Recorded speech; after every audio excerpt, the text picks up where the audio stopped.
Ayan, best recipe para sa mga parahubog mga idol. Ayan yan, walang iba kundi ang ating bat and balls. Ayan, syempre walang iba kundi ang soup number 5. So meron tayong bat and balls, syempre yagbul yata at pag-aari ng baka yan mga idol. Kailan nag-iisa lang, parang nakapon na yata. Pero okay na, at least mayroon. May nabilhan tayo kasi sa totoo lang medyo mahirap din hanapin tong part ng baka na ito. Ayan, pinakuluan lang natin na napakasimple, asin lang, konting paminta. Is na kung ano lang mayroon na ingredients natin na available sa ating mga kusina. Huwag na natin pilitin na kung ano-ano pag ilalagay natin, mas simple, mas masarap. So yan, pagkalipas ng isang oras nating pagpapakulo, medyo malambot na, ayan, at hinango na nga natin para naman ito ay ating hihiwain. So depende na sa inyo kung anong klaseng hiwa ang gagawin nyo, medyo pakyobs or medyo panipis. Ayan, depende sa nagluluto ng ating soup number 5. So ang soup number 5 na nga pala ito mga idol, mga kabarangay, ay kakaiba po sa ibang nakagawian natin na medyo siyang malapot, yung parang Paris style na may konting star anise or depende, may pinapalaputan siya at medyo may konting soy sauce, light soy sauce ang nilalagay. Pero yung sa akin, simplihan lang natin, talagang literal na soup lang siya. Ayan. So ayan na, hiniwa na natin ang kanyang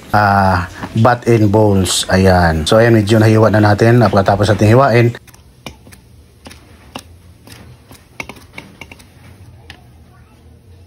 nag-prepare na rin tayo ng ating kawali at ang ating mantika. Nilagay na natin. Unang-una nating nilagay ang ating bawang. Ayan, mas maraming bawang, syempre mas masarap. Ayan, igisa lang natin ng maigi para lumabas ang kanyang aroma at isunod na rin natin pag-isa ang ating luya.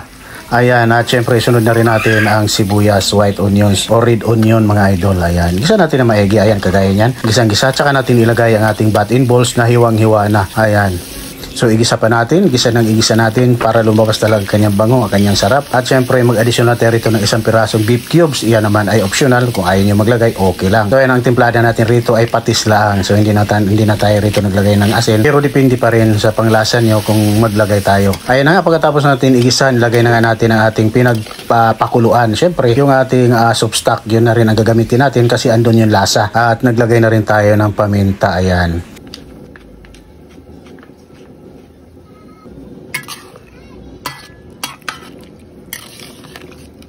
Ayan, nag-addition natin ng konting tubig, konting bitchin, at naglagay tayo ng siling haba at syempre yung siling labuyo. Ayan, pagkalipas na naman ng kulang-kulang kalahating oras, ayan, medyo paluto na, lalo na siyang lumabas ang kanyang bango. Ayan.